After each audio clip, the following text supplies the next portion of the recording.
This is ACOFAE.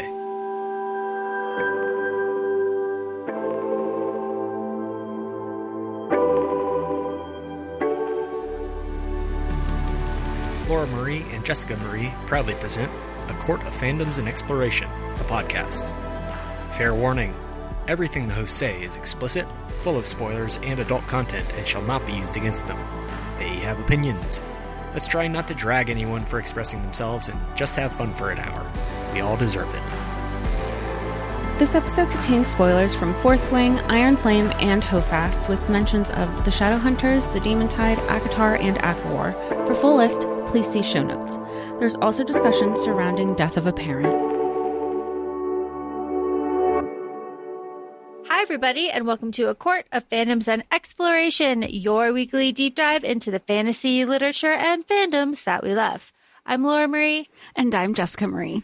And today we are discussing Iron Flame, Book 2 in the Empyrean series by Rebecca Yarros. And Jessica Marie, I'm coming in hot. I'm coming in scorched earth with this. I have something wild to say. Are you ready? I've been ready because you've held off on everything. Here's what I have to say. This book is not that bad. This book is not that bad. Here's my question to you, Jessica Marie. This is already a hot take for you. Yeah. Here is my question to you, Jessica Marie. If I can't even keep a straight face, but it's true.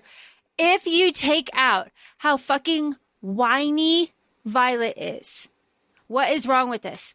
What is wrong with a book to travel book? It is a book to travel book now that you bring it up. Yeah, I didn't even process it as a typical book to travel book because typically in previous discussions, that travel book of it all is in a trilogy. And we know that this is a confirmed 5 series, chronicles of some sort. So I didn't even put that in to context. I was frustrated my first read. I was not as frustrated as I thought I was going to be because I already knew going into it, okay, Violet's going to be whiny. And you read this way more than I did. Way more than I wanted to, honestly. But I think that kind of puts it in perspective. This is like so wild for me. I don't think that there is anything horribly wrong with this book. I really don't. I have a question.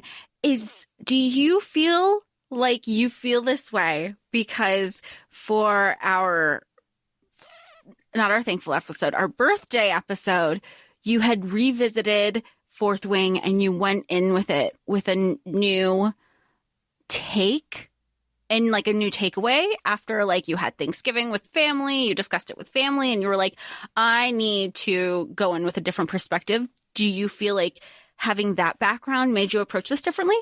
You know, here's the thing. We have been very open about being in our book hangover era.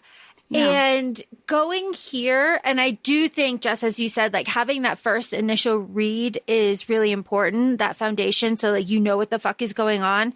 But yeah, I don't think that there's anything too wrong with this. Like we've read a lot of garbage, and this That's so true. Here's the thing: I could picture this.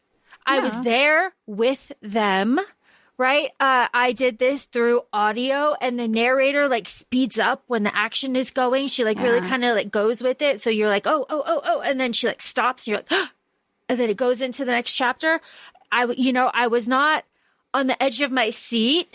Knowing that Violet was just going to be like really annoying allowed me to focus on the other things. And I know that Xaden is not like, he's not him, like whatever. But in this story, in this context, what's wrong with him? He is open and willing to communicate. He has stipulations. He has boundaries. He's asking, but then he's not. He's like, all right, absolutely, fine. Yes, right now I am open, anything. anything. And that's fair because she's been a whiny bitch the whole time. Like, they balance each other on that. And he says, he wants to grow with her as a partnership. Yeah, I really like him. I will drag you kicking and screaming into an adult relationship. Like, we will communicate. We will have these conversations.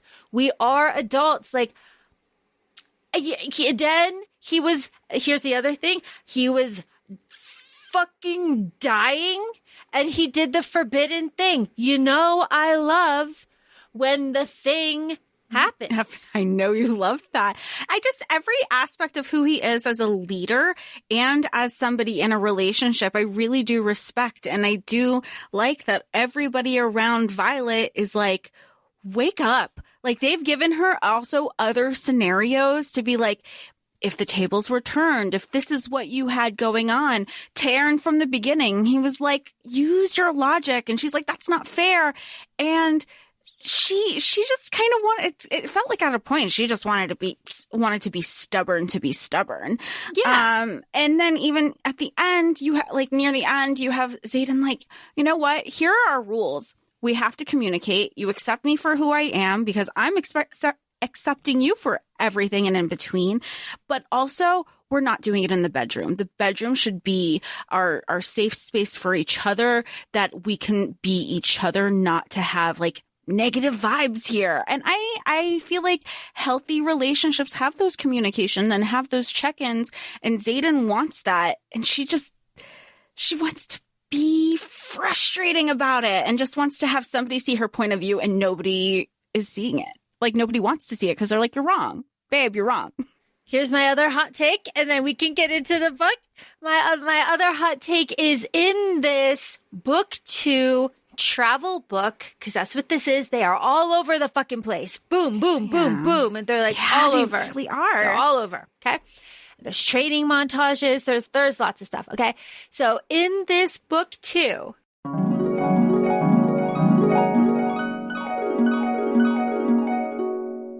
hi, Laura Marie here in editing, and I never get this thought back, unfortunately, for this recording, but it came to me a few days later, and what I was going to say here was that in this book 2 travel book, I find that Violet and Xaden, in particular Violet, is less annoying than Poppy in her books.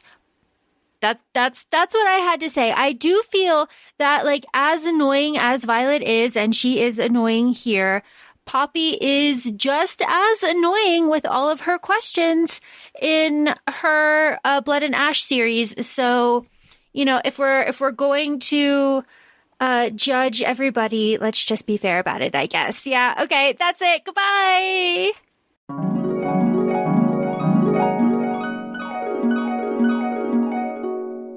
Do we think, how with a travel book, it feels travel-y because there's walking and there's trekking and do you think it's just because we all want a dragon and want to be riders and flyers so bad that it doesn't feel exhausting? It doesn't feel like an exhausting travel book, but an exhilarating one, if anything, because you're like, what I would do on the back of a dragon, what I would do on the back of a griffin, that would be so fun to be so free. What an excellent, amazing point that you're making. Yes, because you know how I love time increments and books. 18-hour flights. I know. 18-hour flights on the back of dragons, right? You got your goggles. They're like trying to sleep. It's freezing cold. They're in their leathers. Like 10 hours if they go to get a good drift. I don't know. That is very far. That is farther than my trip that I just got back from LA. It's farther. Yeah. That's longer than our trips to when you lived in Germany. It's if they wanted to, they would, because they made those long distance relationships work. They did. And here's the other thing too. There are a lot of things that people, Reddit, Book Talk, Bookstagram, all these things really hated in this book. Did you lean into any of that? I haven't. No. I was scrolling past because I didn't read right away, so I avoided spoilers. I didn't care because I had my own opinions. And my own opinions are that, minus some tropes that everyone knows I think are shit, this has sisterhood. It has friendship. It has found family. It has loyalty. It has like the greater good. Found family in a show not tell way. Exactly. And then the tropes that I don't like are Dane's redemption arc. Like, whatever. And then the mom dying. We don't need orphans. Why? But then, maybe her dad's still alive and he's the sage person over there, and that's why they can't get you. Who knows? Who can say? But these are my thoughts. So, and I also, though, like how the sacrifice of the parent like brought the real grief into this, because it does feel like these characters are just like, oh, there they go. Another one's dead. And after a while, you're just like, oh, okay. But like that moment was very grounding into like, this is a serious kind of story. And, Well, they say that like in the beginning of the book, maybe it was even Xaden who says like your first year is for whatever, your second year is when you lose your humanity, because you become so desensitized of all the loss. I mean, even I had reread Fourth Wing prior to starting Iron Flame, or at least like the dramatization, like part 1 or whatever. And Imogen is very much like, you were all but a number. I'm not investing anything personal into anybody because it's likely you're going to die. And that Violet can't wrap her head around. She's like, she hated me. She's like, she was distancing herself to wait to figure out who's going to make it, because not everybody does. And you bring up distancing yourself. That's the other trope that I hate, because Violet is just like the worst in this book. She's the worst. But she tries to like distance herself from Rhiannon and her squad mates, and Rhiannon is just like eventually like, hey, fuck you. What the hell is going on? And we love, I love a good confrontational moment. And I love that Rhiannon fights for that friendship, and everyone else, when they figure out what is going on, is like, oh, hell no. No, it's like all for one for all here. Really fantastic stuff. But let's actually dive into this, Jess. Who the fuck are these people? Oh, we have so many people. I guess our key people, and it'll seem like the same. So we have Violet, Xaden, Bodhi, who's Xaden's cousin, Taryn and Darna, Sigel, Mira, Brennan, who we knew at the end of Fourth Wing, is not dead. He's very much alive. We have Dane, Rhiannon, Riddick, Jasenia, Sawyer, Catriona / Cat, who's Xaden's ex, but like that whole thing is messy, but she does kind of come around.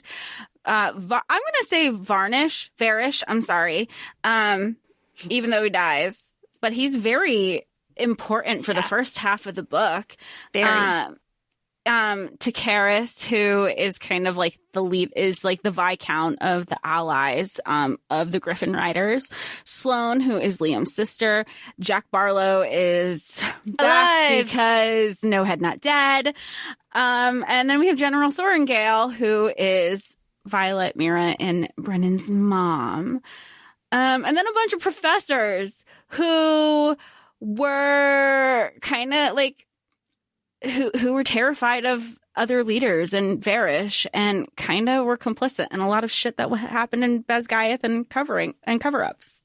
God, there's a lot of characters, aren't there? And they all feel significant because they are in one way or the other. But what else is significant is the pattern.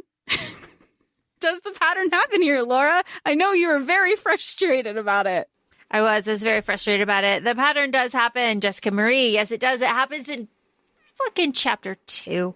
You know how I like a good prologue pattern? This is a chapter 2 pattern. Every single thing is laid out for you pretty much in chapter 2. There's a bit that's laid out for you in chapter 1, but it really hits in chapter 2. It's amusing. It's amusing how much is right there.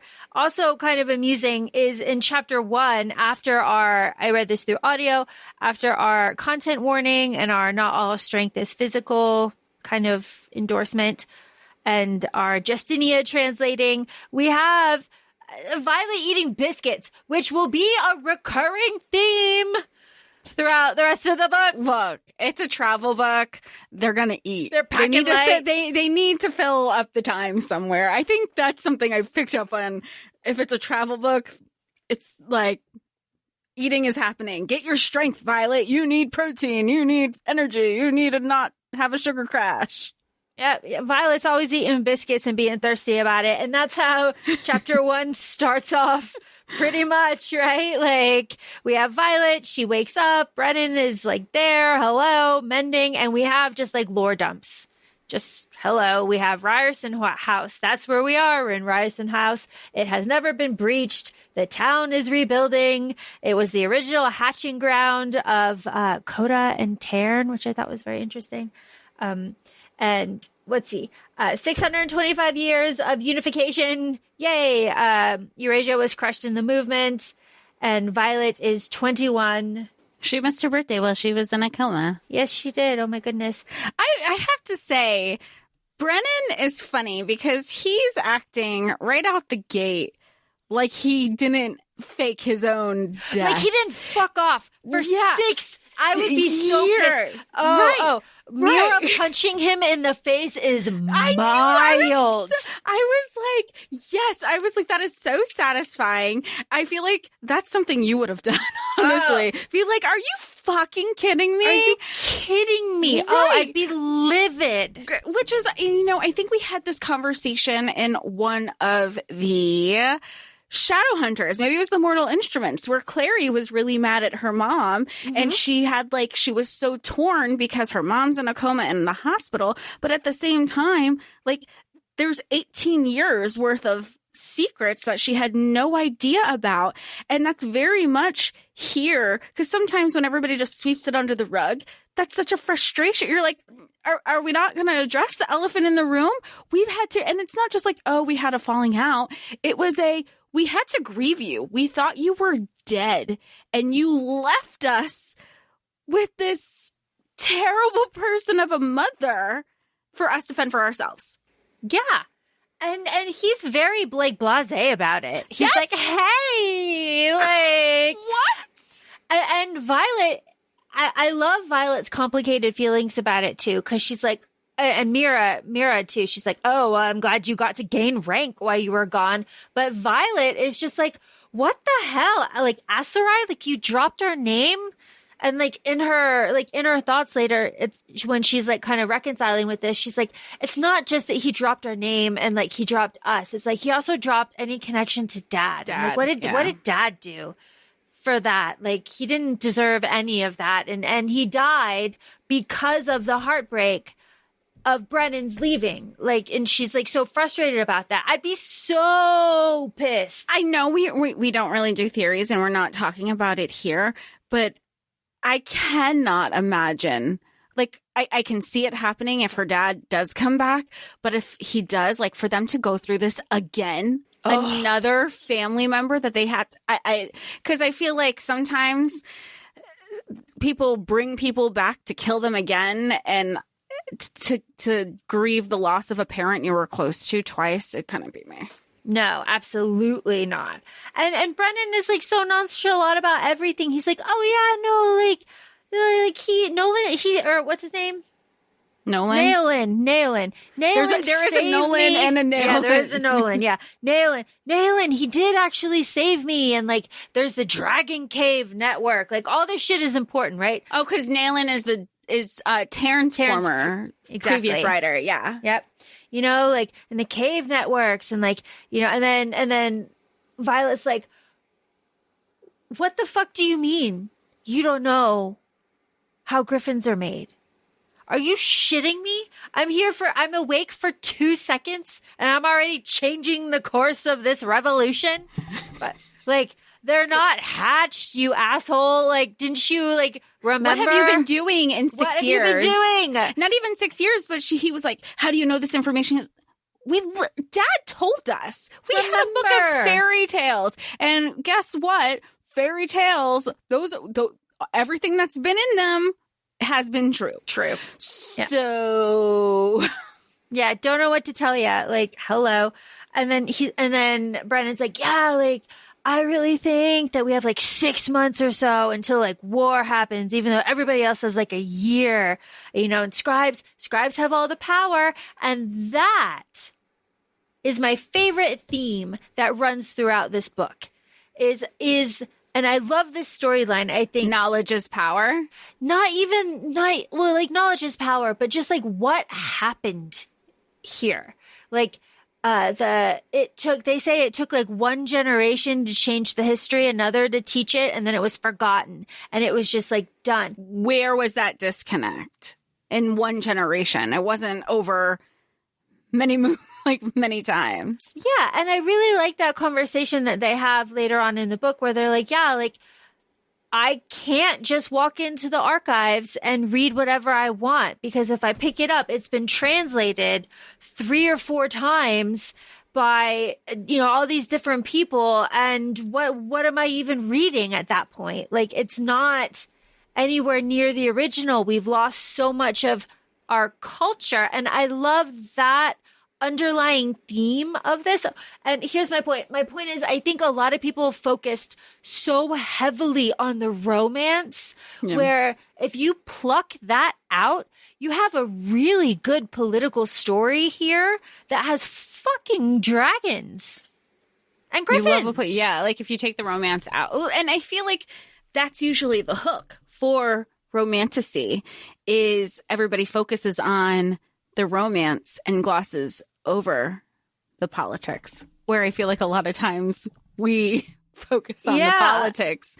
I don't necessarily grasp it, but I definitely how it plays a bigger role into the romance, which is also really fun because in this one, every time they did try romance, they were getting interrupted by the politics. Yeah, or they were fighting, which I thought was funny.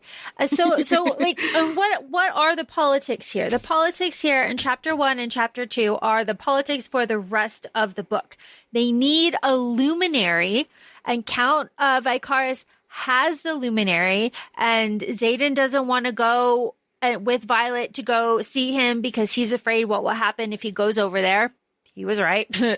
They need to go, everybody needs to go back to Basgiath to it's very unclear to do things. It's safer. I felt like they went back to Basgiath to like the optics of it all. Like, let's go back and pretend to save their asses. Let's go back to be like, hey, look, no, we are alive.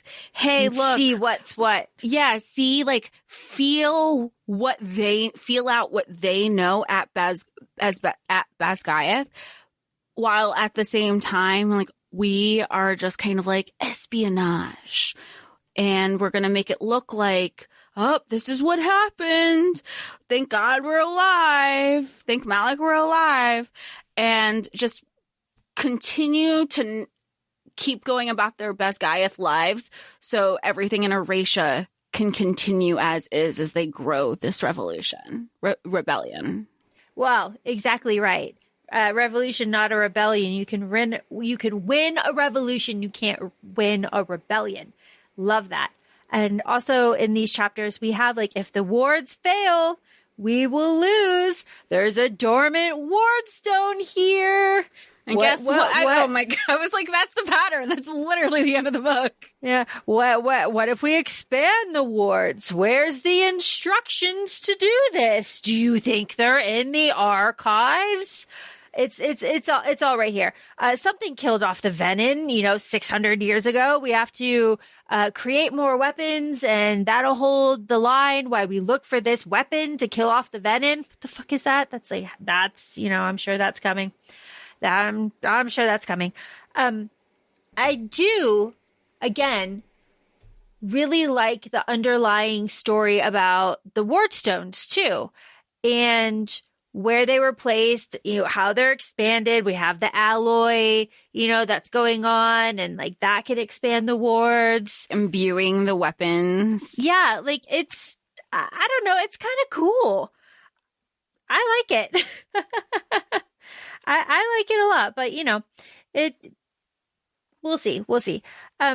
I do think that what is it? It's like the book quotes before every chapter.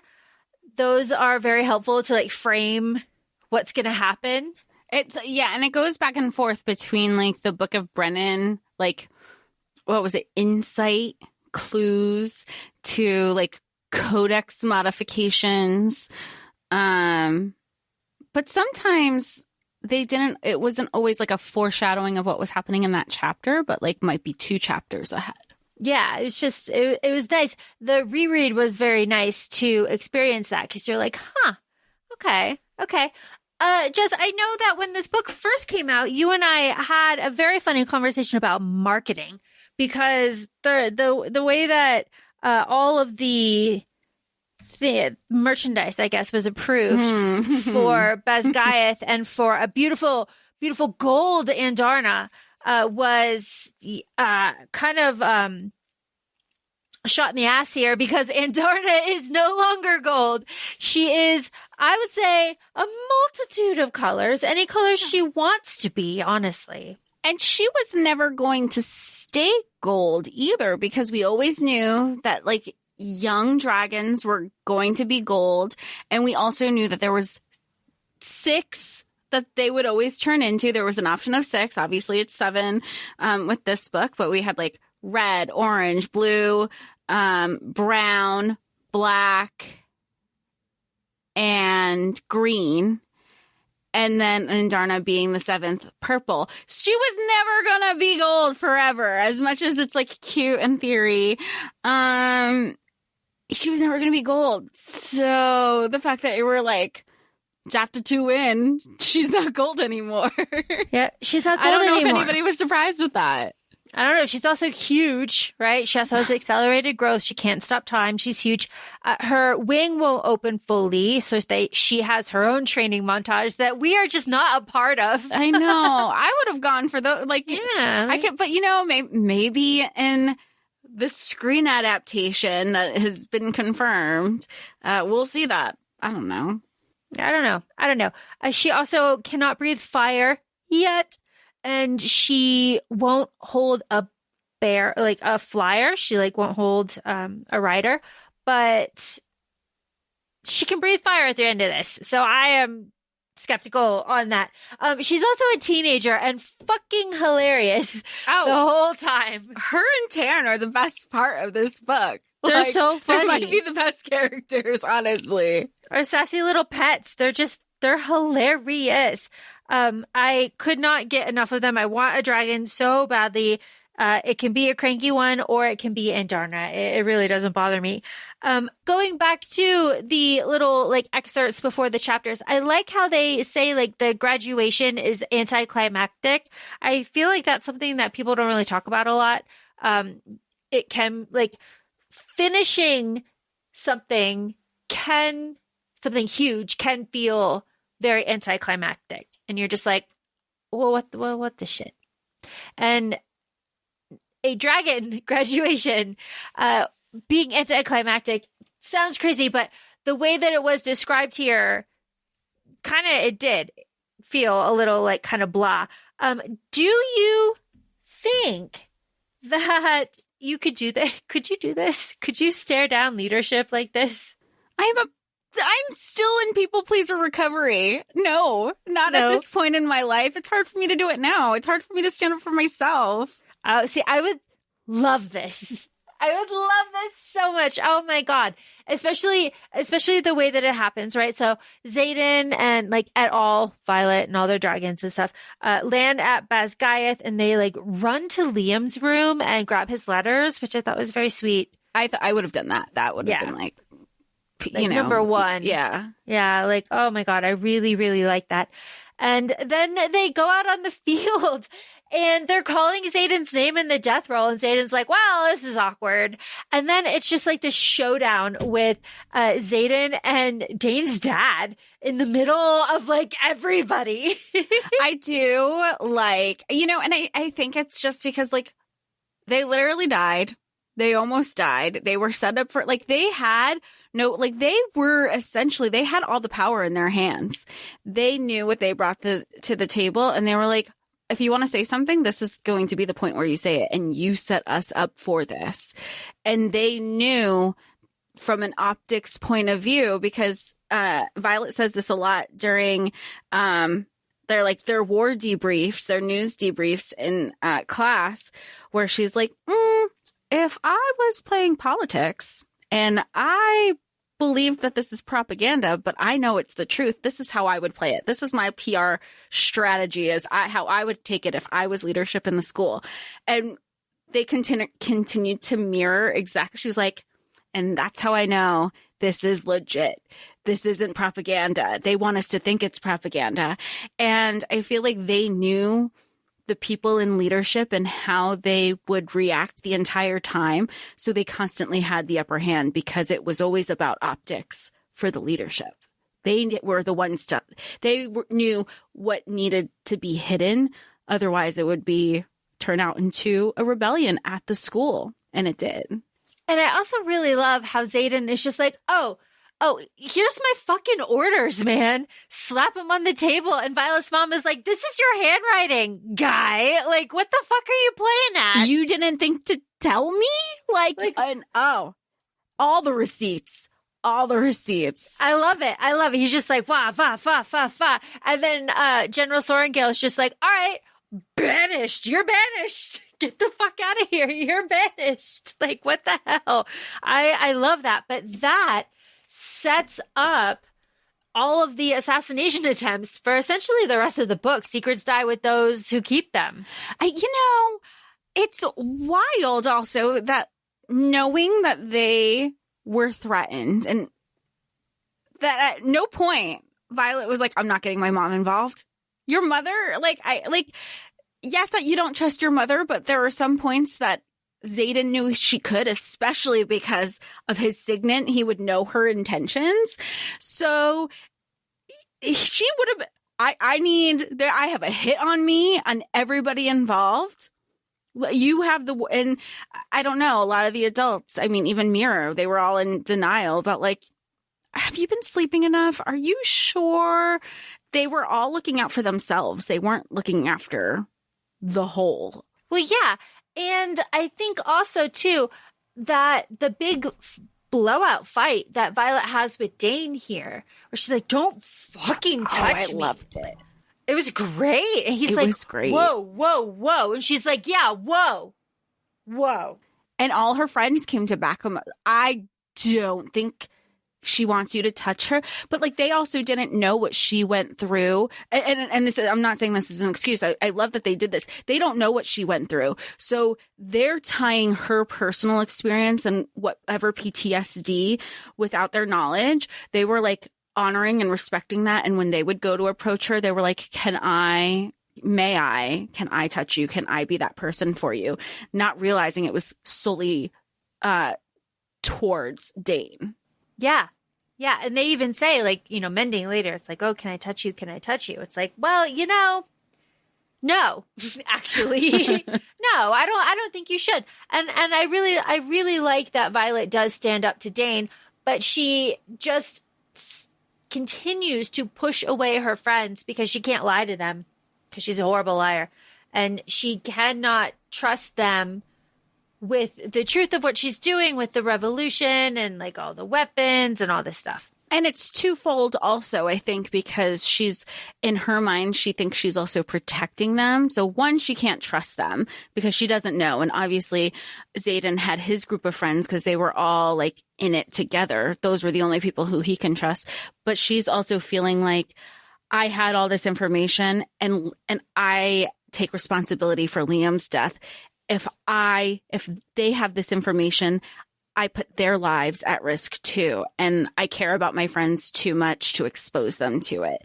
But she is isolating herself because she's trying to control the whole situation, and which is really nice where Imogen steps up. She's like, that's how Xaden handles things. You and Xaden are completely different people in how you approach life, how you approach friendships, and the trust that you have in others. Because at this point, like, Violet doesn't have any trust issues with anyone but Xaden.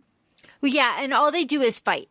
All they do is fight. They fight almost until the end of this book. It's kind of annoying, but, you know, it is what it is. And because Xaden, okay, in this first half of this book, Xaden is just as annoying as Violet when it comes to their relationship, where he's like, ask the right questions. No, you asshole, just start talking.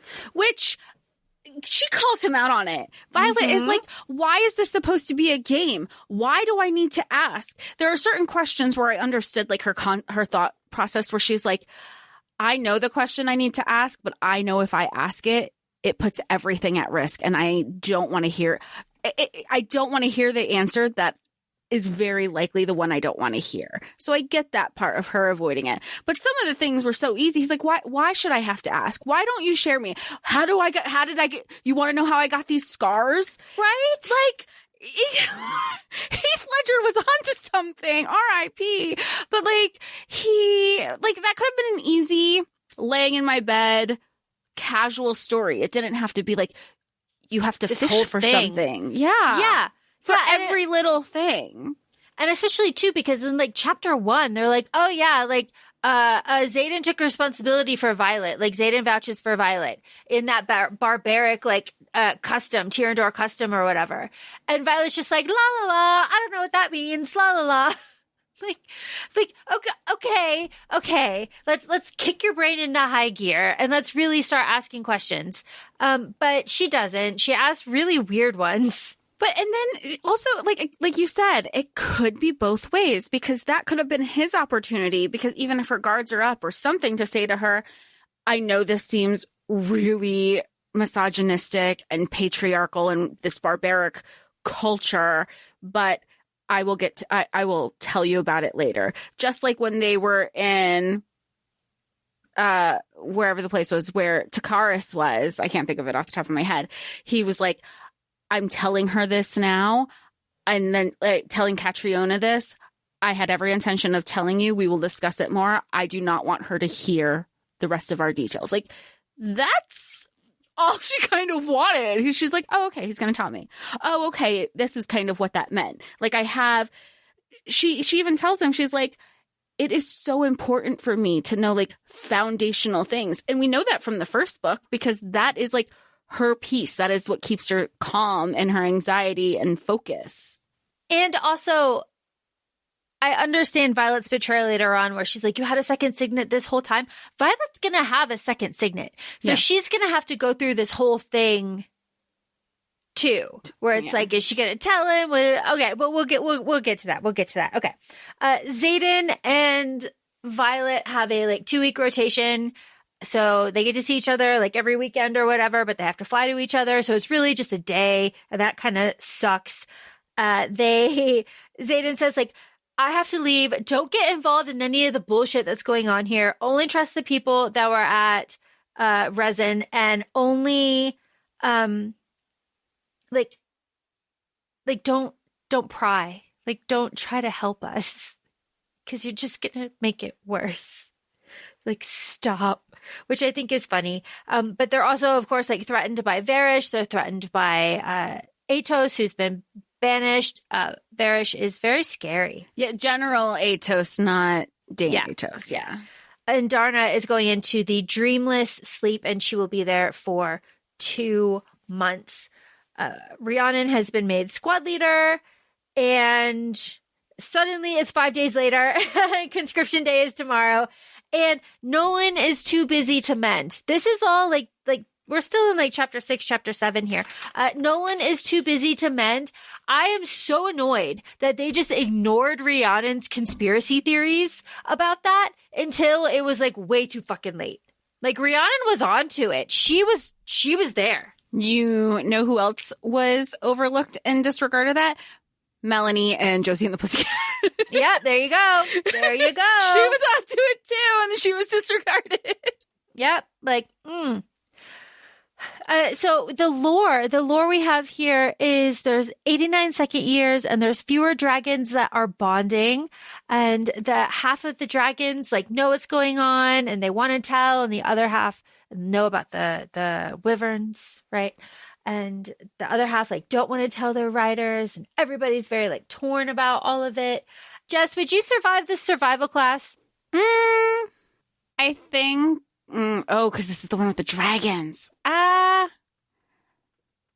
I think I would hold out better than I give myself credit for. Oh, interesting. Yeah, I think I'm because I don't know. I think because you have to work together and you have to communicate. It's easy to. It's like people. I mean, I'm terrible in an escape room because I'm not good at riddles. Shout out Farah Archeron. But I think when it comes to survival, I think when it comes to survival, I think so. What about you? No, absolutely not. I was going to say, pretend you have a perfect knee, or not, because Violet does not have the most perfect. No. Violet doesn't have the most perfect joints or body, physically, internally. I think maybe is a better word. She does have the fucking iron strong wraps. Those wraps keep her shoulder in socket. They keep her knees in socket. What are those made out? Give me those. And the saddle, because the wraps in the saddle when Taryn is going through the sky and she's like, oh, we're going horizontal. Oh, we're doing a barrel. I'm like, that sounds like a lot of fun. And like pressure though, like here, like I just want to know what it's made out of. That's all I want to know. No, I think I would do the survival part just fine. I think the torture part, I'd just die. And the torture part, absolutely no. I'd make it. What do they say? Torture is when you would break. I absolutely would have broken. Yeah, I probably would too. Before the hallucinations with Liam came, I would have been tapped out. I wouldn't. Would you have answered? Because here's the thing, and we've talked about this a lot in our Black Witch episode. Most recently, not the Dryad Storm because that's not out yet, the Demon Tide. Would you answer the interrogation questions or because either way, typically when you get interrogated, you're going to die. They're going to get the answers out of you and you're going to die anyway. Would you give up the answers or would you just be like, just kill me with the answers? Oh, so name, rank, serial number over and over and over again. That's what you do. Name, rank, serial number. That's all you get out of me. You know what? Like, I will die. Like, I'll be a little pussy bitch, but that's all you're going to get. Like, name, rank, and serial number. You're going to kill me anyway. So why am I going to give you the information? Why am I going to give you the information? Fuck off. Right. Fuck all the way off. Name, rank, and serial. Just like, come on. I just feel very Dean Winchester when he's like, I think I'm adorable when he's getting interrogated. I think I'm adorable. Conscription Day. Dane is our wing leader. Okay, cool. Xaden is leaving books of knots and fabric. We'll get to those later. I love that her mind is like, oh, this is for sexy time. And then you find out she's like, this is not for sexy time. This was fucking homework. Like, damn.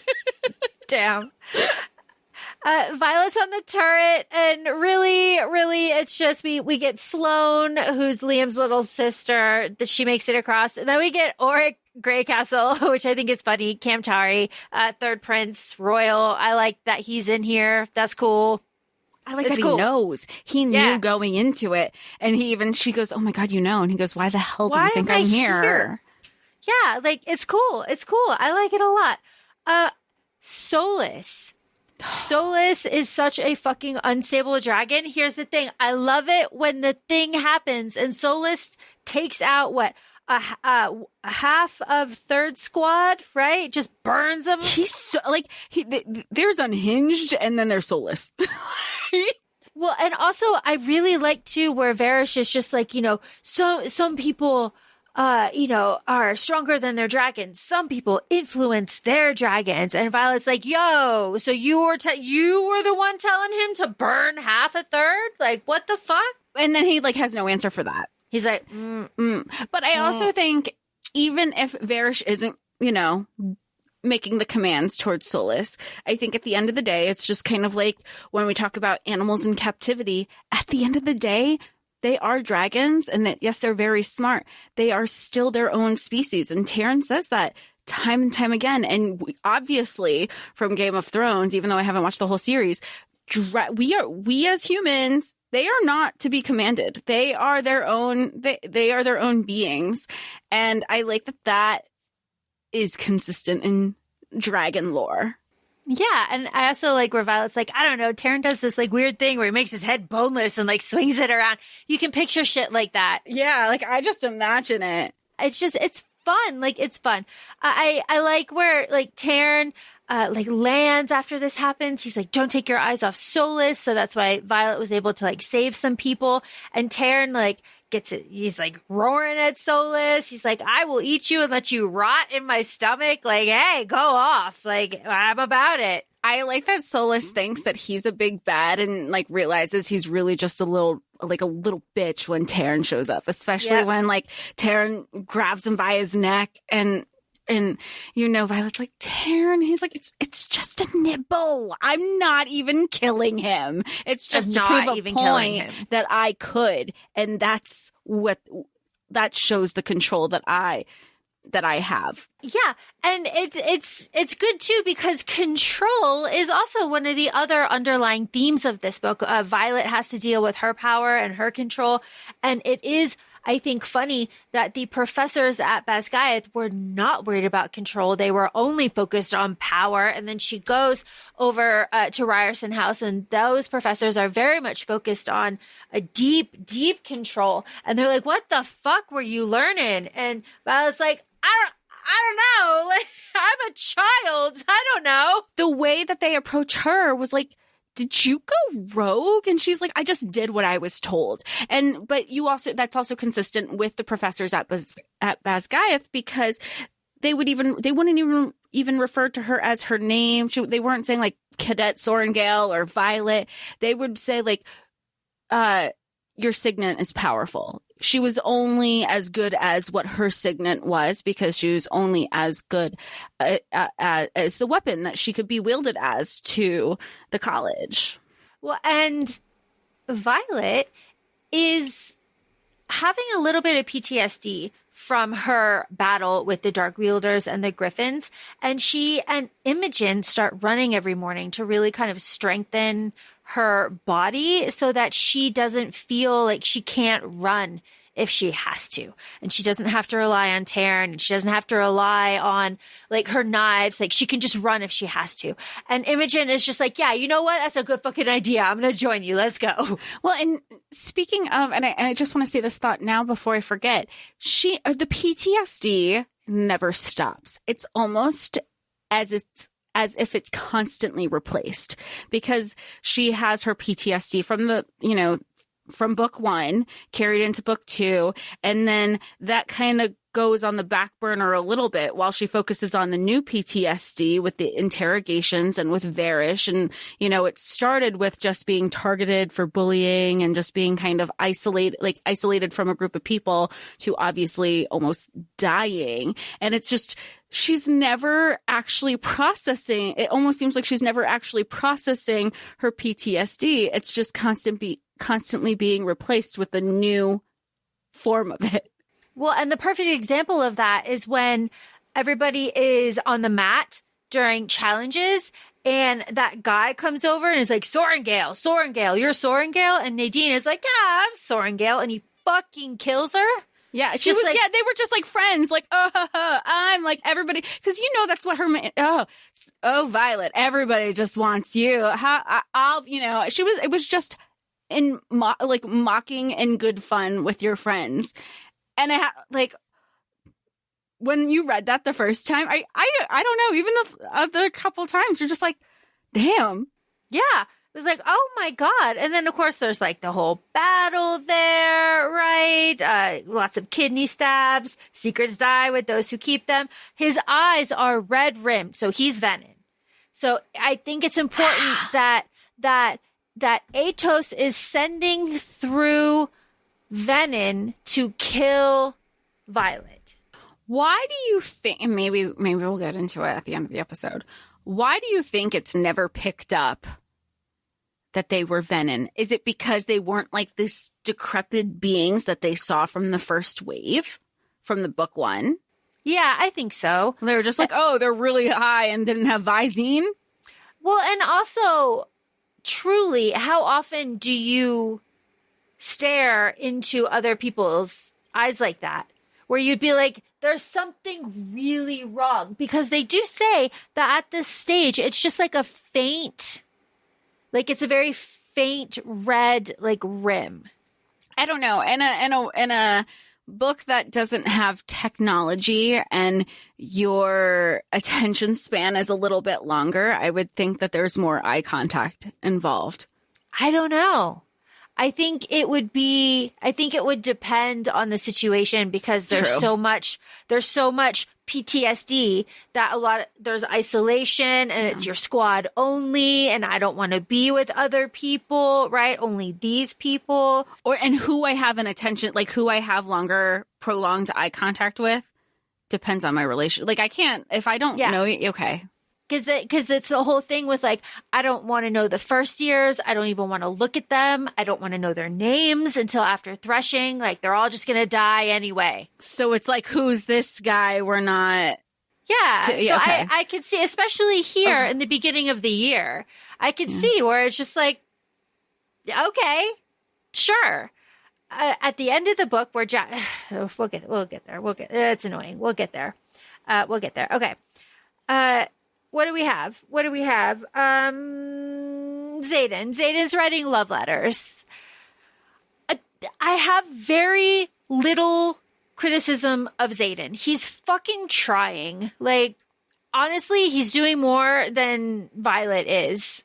He's holding out his big secret, but he's like, and also let's not forget, because we know this from Mira. And so obviously, if we know this from Mira's letters, Xaden was already attuned. He can only share so much without things being redacted. So he's not going to have correspondences like, here's what's happening in Erasha. Erasha is actually rebuilt. I'm hanging with your brother. Like, he can only share things that he also feels safe enough sharing, knowing that correspondence is being monitored.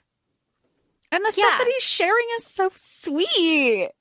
It is really It's just sweet. like little insights. It's like, it's not super deep, but it's like, hey, Garrick is the closest thing that I have to a brother. We grew up together. And it was something that she, like, it's just, there's something to, I don't know, there's something to be said about like old school correspondence. You know, I think there is too. And also like Violet is not writing him back. No. I just want to put that out there.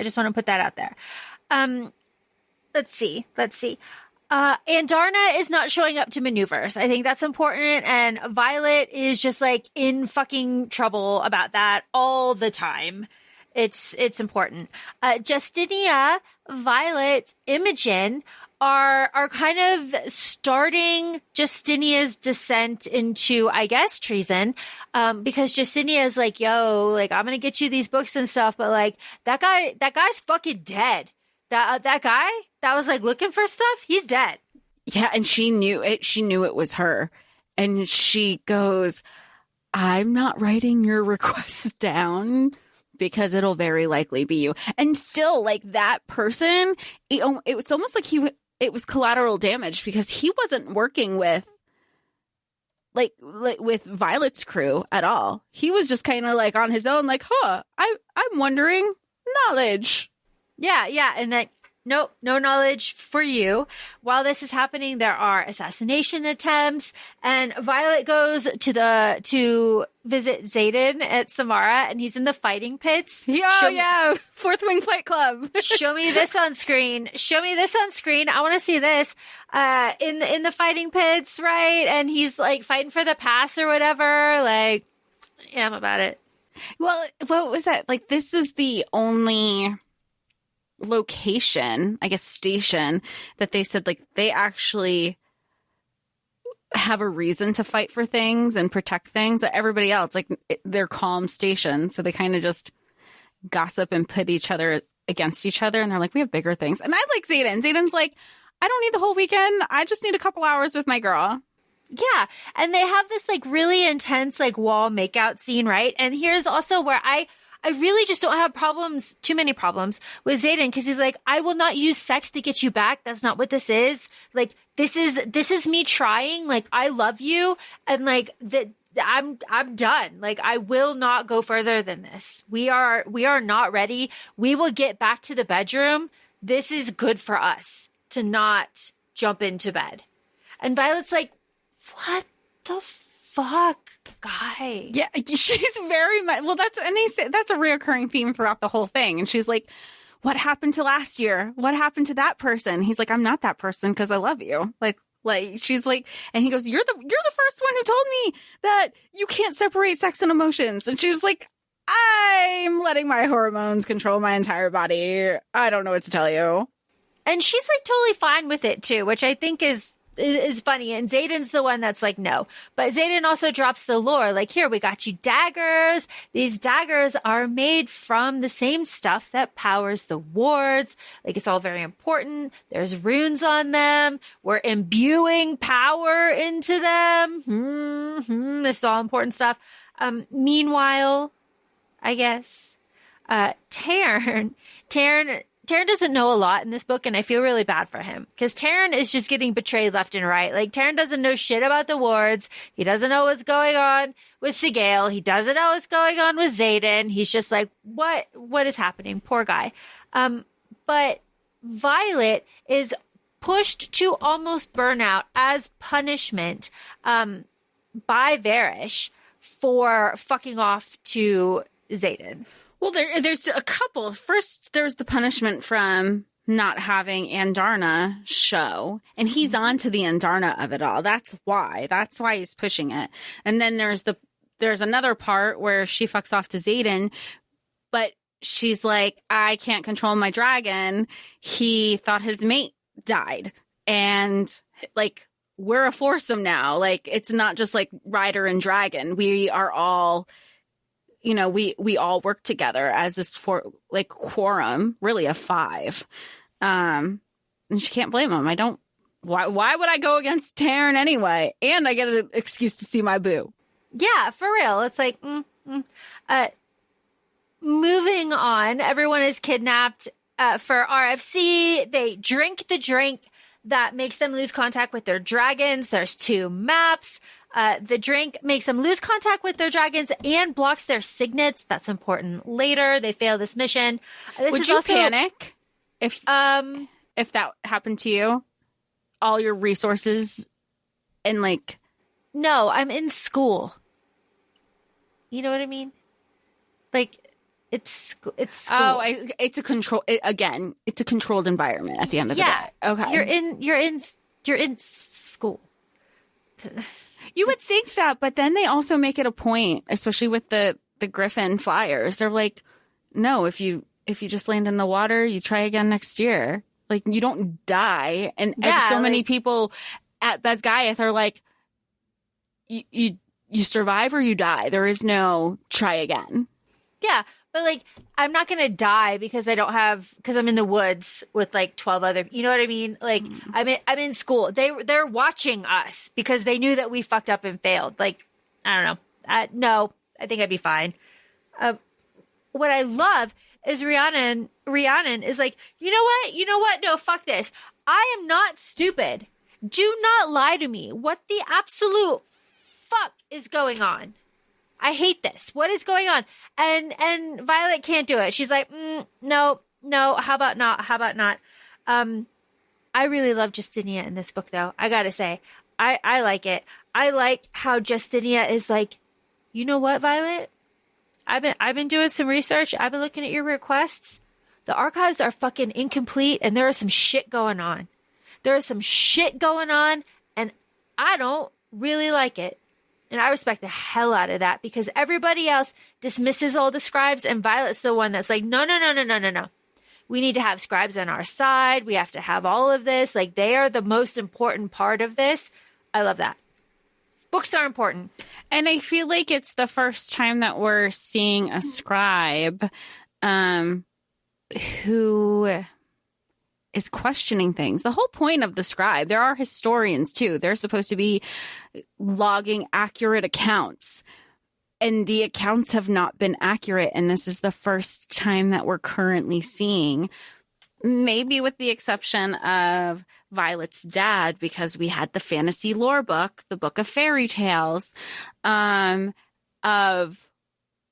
there's stuff afoot, but Jasenia also has to know that, or at least recognizes that she has to be careful in how she's approaching everything and how she's kind of, I almost think because of the way we have that, not prologue, but kind of, you know, the introduction in each book so far about like Jasenia being the person who is recounting everything accurately.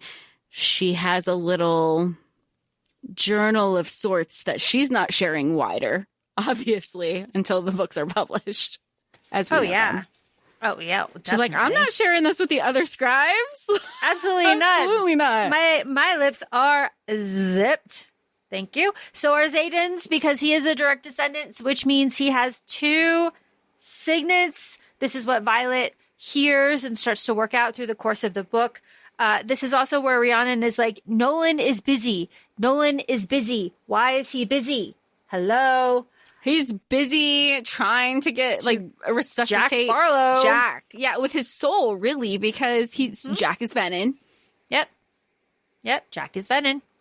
And that sucks so bad. And dead people should stay dead. Sloane sucks at everything so far. And when she agrees to train, she will get a letter. That's how they kind of motivate her. Love that. And Violet and Xaden basically just go back and forth and get searched every single time and try to like do the rebellion. Yay, rebellion. I love Imogen. Like, you don't want normal. Just shut up and be with Xaden. If you wanted normal, you'd be with Zane. And I don't care, or Dane, I don't care about your armor or armoire battle axe analogy. Shut the fuck up, Violet. I love that. I love when Imogen says that. I love everybody. What about the secret when they were like, we all have to share a secret with each other? And Violet's like, I love Dane. No, I'm doing it. I love Xaden. And everyone's like, that's not a fucking secret. Like, yeah, we like, all knew. shut up. Are you the only one who didn't know? Because we all knew. It is very funny. Very funny. Okay. We're in Battle Brief. And this is where we have... Battle Brief. I've been calling it current events. I couldn't remember. I feel like this book is like a JLA book, you know, and you're just like vibes when you read through it. You're not supposed to remember anything. This is Sorry, true. that's kind of shady. Well, we are okay. So we're in Battle Brief. This is where we have our first public announcement, right? Beware of strangers. This is where we have the propaganda, scribes can't be trusted, dragon attacks. This is where we have the gaslighting with this propaganda news brief, the war briefs. I could not. I was like, the gaslighting. He's like, I was testing you. I can't believe you cannot make the notice the difference, what's real and what's fake. Fake news. That's all what they're yelling. Oh, well, they really are. And everyone buys it except for Violet. She gets so mad. She loses control in the courtyard, which I think is kind of funny. But we have, though, this is the start of Justinia being like, no, Violet, you know what? Meet me at 8. I got new books for you. Like, we're doing this. Like, we are doing this. We have scribes redacting all of this stuff, right? And I like when Xaden shows up. He's like, you fucking brought Justinia into this? No, I'm going to this meeting. Let's go. And then he can like casually use sign language. Love that.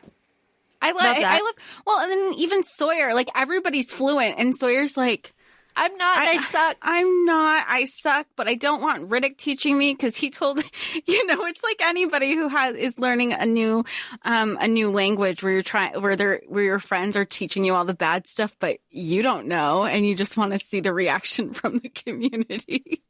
Well, here, Here's something that I thought was very interesting. When Xaden goes with Violet to meet Justinia and they have this conversation, Xaden drops this line, I am an incredible judge of character. I will know if she is trustworthy. Okay, Xaden. Nolan, as you said, Jess, they run into Nolan, Justinia et al., and they say to Nolan, you look like shit. And Nolan says, fuck you. It's hard work mending a soul. And then it's just casually moving on. I was like, he said it. It was so it was like he didn't lie. Yep. It was just disregarded. Yep. And then we have, I think, the first of a couple moments where very powerful men make other very powerful men beg Violet for forgiveness, which in turn only makes the situation worse. Oh, it absolutely makes, because they're absolutely feel emasculated and their ego is bruised. And I understand the intent because, yes, she deserved the apology, even though I am also somebody who doesn't want a forced apology. No, I'm good. You're only apologizing because you're being forced to. But again, it's Xaden. It's control being a consistent theme of who's really in control of the situation. I just never understand why they just don't kill earlier. I know it's part of the story, but like at the same time, I was like, but why are we giving people chances? Yes, murder this motherfucker. Like, let's go. And Taryn always says that later, too. He's like, I should have taken more than his eye.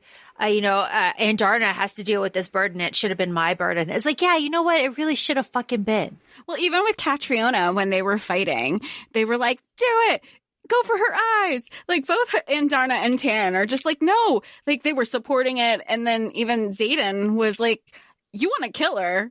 I'm not going to stop you. I just want you to know what you're going to live with after. Yeah, no, that's the thing. And also, Violet, again, control, not having control when she's talking to Rhiannon, where she's like, you know what, Rhiannon, they're just having like this kind of conversation, and then about the gauntlet, and then Violet's like, you know what, you weren't there! You weren't there! And Rhiannon's like, yo, okay, I understand, but what the fuck, Violet? You either talk to me or stop blowing up at me like this. Like, yeah. And that is something, because you know what? It's almost like, well, I mean, it's not even almost like, sometimes Violet leaned on the PTSD, not because it was PTSD, but as her excuse to tell her friends. And if she handled it in a whole different situation, in a whole different way, and communicated to say, like, look, I do recognize I'm distancing myself. A lot happened. I don't know how to even communicate that. So I might, even if she was like, I might pop off or I might feel isolated. And all Rhiannon and Riddick and Sawyer would tell her is like, and Rhiannon does say this, well, when you're ready to talk, I'm here. I'm not going to know what you went through, but I'm happy to sit with you. Yeah. And it is hurtful to both of them because Violet is not dealing with it well. Rhiannon is trying. And then when Violet goes and kind of tells Mira, like, hey, so what do you think about all this? And Mira, like you said earlier, Jess, Mira's like, you're tired, Violet. What the hell? You're just very tired. You don't really mean what you're saying, right? And Violet's like, yeah, I get, like, sure. And how it's reciprocated one way. She's like, if this is how my sister is treating me. Yeah. Who's known me my whole life and who knows that, like, I don't fuck around like this. Like, how would anybody else take it? Oh, my gosh. Meanwhile, Jasenia was the only one where she would say, Jasenia has known me my whole life. And Jasenia said that to her. She goes, I know you. I know you don't fuck around with asks, just in general. So when this ask came through and, and things aren't lining up in the archives, I knew you were the one who I was going to be entrusting, not these people I'm working for. Yeah. And also, it's really sad, too, that Mira doesn't believe her right away, but it is, like, validating later when Mira's like, I will be making this up to you for the rest of my life. And I did really appreciate this. We have a little bit of lore here. Alloy, which is in, the thing in the daggers that helps Kill the venom. Or power the wards, like extend the wards. It's made from a lot of things, but like eggshells of dragons. So, very interesting. This is also where Violet has the knots, and she can make like 2 of them at this point. And we are here at the events, like a big events class. This is where we have the maintain customs, lose folklore debate that they have, and like what happened when the wards went up. It was like travel restrictions, like everything was translated, everything's later editions. We've essentially covered that. Mm-hmm. And then they said that Navarre gave everyone 1 year before they closed the gates, and everyone that wasn't in was like, hey, fuck you. Sorry, didn't get there. They told everybody to fuck right off. Yep, sorry. This is also where Dane and Violet have their sparring match. She's like, well, you keep running from me. This is the only time, da-da-da-da-da, no trust. And you know what? With Imogen, like, everyone's like, fuck, he's touching her. And all she keeps doing is like, shields up, shields up, shields up. And Imogen's like running for Bodhi. Has to get the closest person. She's like, of course she would get Bodhi. That's the closest person to Xaden. And everyone is like waiting on bated breath to wonder what the hell is going to come from this. Wait, and essentially nothing comes from it, No, nothing comes from it. Absolutely nothing. Absolutely nothing. He's just like, talk to me. Ask him how he got his scar. Yeah, it's like, rah, your mother, rah, rah, rah. Do you feel like, I know you said it wasn't a bad book, but do you feel like there's a lot of situations that could have been red penned and omitted to keep the story going, or do you feel like every single thing was necessary?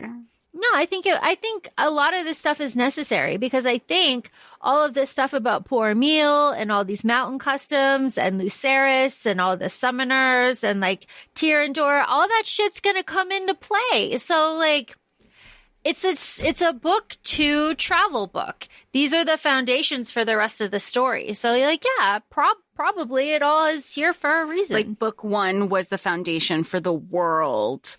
Yeah, but book 2 is establishing. Book 2 is the movement, and book 3 and on is going to be the battles coming up, right? Like all this talk about wards and borders, they're going to go beyond them, but we'll get to that because I have a big point to make there. Okay, you're making me like this. I will say you're making me enjoy this book a lot more than when I was just like sitting on it. You have to take the romance out of it, right? Okay, so everyone is taken for interrogation. This is our big torture scene, right? Rhiannon is starting to figure everything out about what is going on with Violet. But Violet is like, yo, this smells like the shit we drank before. Yes. Do not drink this. Yes. Finally, Violet is using her brain. I was like, hey, good on you for that. They torture Violet in front of everybody. Nobody breaks. That's really great. Dane is brought in, and they're like, yo, get on her. And Dane's like, no, rules, fuck off. I'm not breaking the rules. He's such a rule follower that he really stuck to his guns for this one. And Varish is pissed about it too. Because Varish is his mentor. Yep, so now it's not only is he, because usually Dane following the rules always worked in Varish's favor.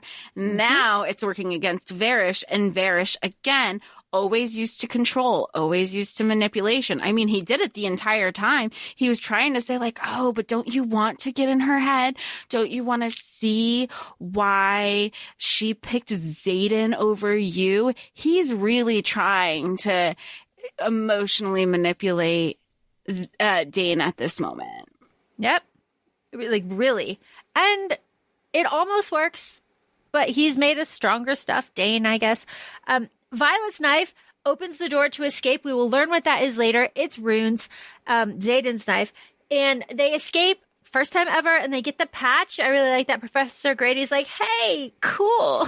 I like everybody asking about the patch. They're like, we can't talk about the patch. We can't talk about a patch. We can't talk about it. We can't talk about It's a patch, but it's like an unknown patch. We can't talk about it, but like we can show about. I don't know. It just feels very Fight Club. Yep, very Fight Club. We have Jack showing up in class as a distraction because of the propaganda. Another thing of propaganda that's coming, right? So Jack is alive. And then we also get healers are like doctors and menders are riders, and they're not bound by anything. So I just thought that was really interesting because Nolan is like a mender, so he is not bound by ethics. So good for him, I guess. There's an attack on Samara, and Violet runs out of the fortress, right? And she goes to Xaden, and she can't block out Taryn's emotions. They have a nice cold shower. They have sex, and he takes her to go drop the daggers at the meeting point. And this is where we have the first interaction between Kat and all of them. It's fine. It's fine. I appreciate the fuck out of Kat when she gives up her reasoning for everything, and she's like, no, fuck you. I want my fucking throne. I highlighted it because she's like, you think this is about a man? It's not about a man. It's about a fucking crown. That's her Bitch. shit. That's so real. As soon as she said that, I was like, you're fine with me. I get it. I feel like she got all your respect in that moment. She did. She's like, do you think a man? It's just like, all right. Mad respect about that. Because you know what? Me too. You know what? All day. So, whatever. This is again, Count Takaris, Violet for the Luminary, collecting things. Okay. Violet returns. She is cleared of all charges because Varish is like, yo, you're impersonating an officer. You like deserted. You're this. He's just abusing his power. He's fucking crazy. Like, whatever. We have isn't this the point where the dagger is in the back and Rhiannon is able to like, I don't know, morph? Something she, like, through snatches that shit. Yeah. And then she was like, I don't know why this was so important and you were about to lose your shit, but you are explaining shit now. Yeah, and that's where she confesses everything. Absolutely everything. And this is where Riddick is like, yo, I know something you don't. Riddick is like, I know that there were 6 original journals and they are in the royal vault. Thank you, Justinia. And Riddick is like really proud of that. I love that he's proud of it. That she's also like, oh my God, my life would have been so much easier if I actually talked to these people sooner. I also like that they all were so open and forgiving with her and brought up some really good points. And she was just like, well, fuck. They're handling this a lot better than when I found out all this information. Maybe I'm the shitty person. Yeah, maybe I'm the problem. Violet is attacked in the pyre room. With secrets die with those who keep them. Raj, she's saved by Jack, which I do think is funny. Jack's like, yo, I didn't know it was fucking you. All right. She's like, what? She's like, I didn't know it was you, honestly. That's real. He's real for that. I know he's evil, but like, I know. He's like, but I guess we're even, so whatever. Yeah, it's like all right. But I get it. Still very like, I'm keeping one eye open around you. Yeah, which is funny too, but like, good for her. We have our prince. Our prince can get us through and get us the journals to the royal vault. We have a heist. I like this little heist. Why did nobody know? Nobody knew Arik was the prince because he was going under Arik, like his alias, right? Okay. And then as soon as Violet told everybody and they like looked him in the face, they were like, oh my fucking God, you look like your dad and all of your brothers. But I feel like that's also so real because how many times do you, like, even when you like say like celebrity family members and you look at a person and you're just like, huh, you don't think anything of it. And then you put the family relations together. You're like, a fucking duh. It was right in front of us the whole time. True. That's true. That's a good point.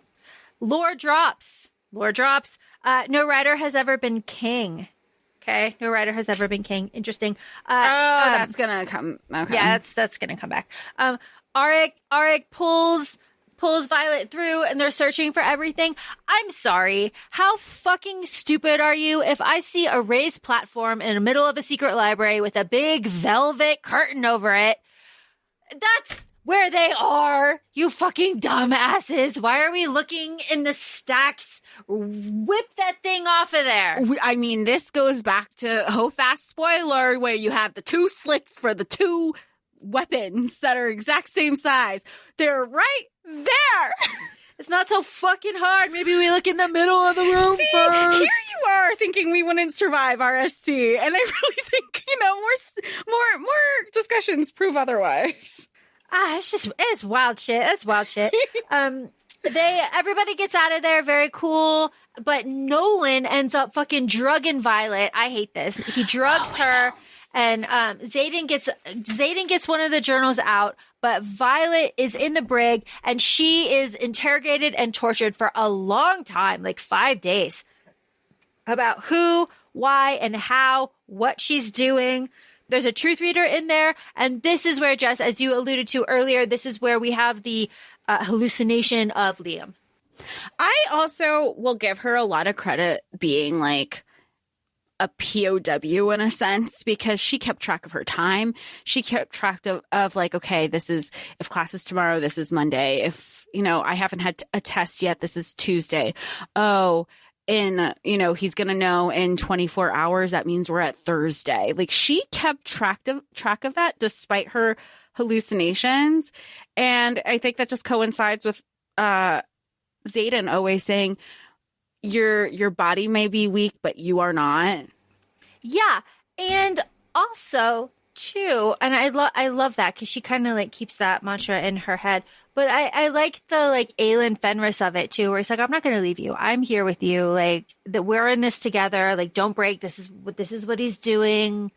I find it very sweet. And also Liam's like, how do you know that I'm not real? What if this is a gift? And Violet's like, Malik doesn't give fucking gifts. Like, this is it. I thought it was a very sweet, like, touching moment in the middle of this, like, really horrifying torture session, because this is where Dane comes in and he sees. And I like where Violet's like, I can't get out of this. There's absolutely nothing I can do. That helplessness here. She's like, he took like so much more than he thinks he did from me in this room. He's talking about Varish. And the sense of violation that she's experiencing. Yep. So when Dane touches Violet pushes all of the attack memories from like Grez, all these like really horrible things to show Dane like what is actually going on. And Dane is like, yo, all right, gang, let's go. Like, he doesn't hesitate. No, but then he also is like, wait, you're part, like, he also thinks she's on the wrong side. Also, you're the reason. Yeah, and she's like, fuck, that's what you take away from all of this? Until he fucking kills Varish. Yeah. And then I was just like, all right. She's smarter than me, because I would not have gone that route. I would have thought of every memory that would have traumatized him, and it would have been like every sexy memory with Xaden, because that's what he wouldn't have wanted to see. Not because of like, oh, I want to think of it. Like, what's the thing that would fuck him up the most? That's why I would think that. That's mean. Good for you. Good for you. You're torturing me. Yeah, that's true. I personally, I would have done exactly what Violet would have done to try to get this man on my side. I know, you're so smart. You're so good at this shit. My only tool, right? Like, he's a tool. Like, he's the only thing that I could use there. That's what I would do. Varish, his signet is to detect people's weaknesses, which is why when he meets her in chapter like 2 or 3 or whatever, he's like, fascinating, creepy ass. Because he's never also the type of person he is, and the people he's surrounded himself with, they've like, love is technically a weakness, so nobody has anybody that they truly love around them.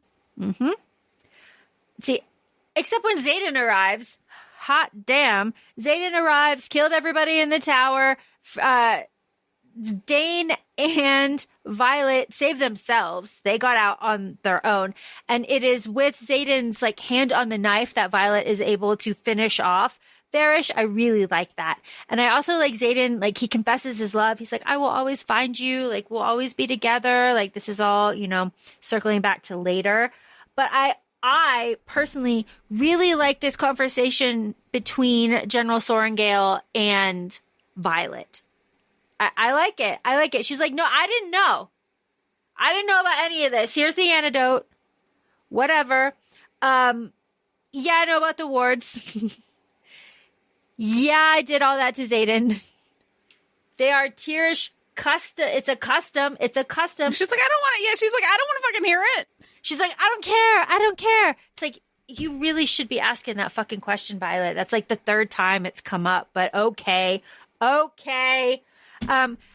We learn through General Sorengale that in the 5 days that Violet has been held capture, her squad has tried to rescue her, and Xaden has dropped wyvern bodies all over the outposts. So that is where leadership has gone, and that is why they are able to kind of like skiddly-do out of Basgiath without anybody kind of chasing them. Yes. And this is also where Dane is like, I am in this. So Violet says, Violet's yelling at me and Violet's telling me to call a formation. Okay, Violet, stop yelling at me. I'll call a formation. And I will tell everybody in Basgiath about the wyvern and give them the opportunity to defect and go back with us to Ryerson House, which is what happens. Yeah, and they also have like if the riders have dragons, there is a chance that their dragons aren't going to let them know about this knowledge to kind of validate and kind of back up what they're saying. Dane's a little bitch with trying to command attention, which is so funny in this scene because Eden's like, shut the fuck up. This is what's going on. And Dane, you could tell Dane's like tail between his legs. Like, nobody wants to listen to me. It is very I don't know. It's just very, but again, all of these scenes, like you can visualize. Oh, very easily. Very easily. Especially like 200 dragons, 100 riders, all these hatchlings like flying across the sky in this huge riot. Like, yeah, I see it. I see it. And they go to Ryerson Horse. I want to see it done well. Yeah. I don't want to see it. I want to see it done well. Mm-hmm. I love it. What do we have? We're back in Eratia. Yeah, we have morning blowjobs and loud sex. We have dreams of the sage. Okay. I think Violet's second signet is going to have something to do with future or dreaming or something like that. Because her dreams are so real, the sage is able to like touch her and like reach out and like interact with her in her dreams. And later on, Violet's like, whoa, this is like this is new. This is new shit. He's never been able to touch me before. Well, and then even Taryn is commenting on it. He's like, why are you stirring? I'm tired, yo. And she's like, no, I just had a bad dream. And he dismisses it to be like, wake up. Like an adult, you're not a kid anymore. If you have a bad dream, just wake up. And she says, like, to herself internally, not to Taryn. And she's like, it's not that easy. He doesn't get it. It feels so real. And in a way, I think she was trying to explain that to Taryn because she's like, never mind. He just went back to sleep. Yep. Again, let's pay attention, right? Like, come on, Taryn. But all right. So we're in Ryerson House. It is overloaded with like all these people. The council is very angry. And this is where Xaden's like, if you want me in that chair, like fuck off. This is my house. Like this is what we're doing. Violet's here. There's nothing you can do about it. And Darna is awake. And Darna is our color changing queen here. Her wing still won't go. She still won't bear a rider. And this is where Mira arrives and she grovels and she needs to grovel more. I never think there's enough groveling in any book we read, but that's me. Yep. We also have Violet being like, I can raise the wards. Spoiler, she can't. because what is it? It's an iron rain. As soon as I read that, I was like, that's wrong, because the title of the book is close to that. That's wrong. But then they cut their palms, and I hate that. And I was like, that's wrong. Can you imagine doing a palm slice and it failing? No, I can absolutely not do that. Absolutely not. Violet feels very guilty about this, right? She's very bad. This is also where she has her first lesson about not being able to control her lightning. So she's like, cool, I learn. And her person's like, well, then prove it. Yeah, it's like... That's a lot of talk for someone who doesn't know a lot of shit right now. Yeah. So then what happens? Everybody, Violet, fucks off to Takaris.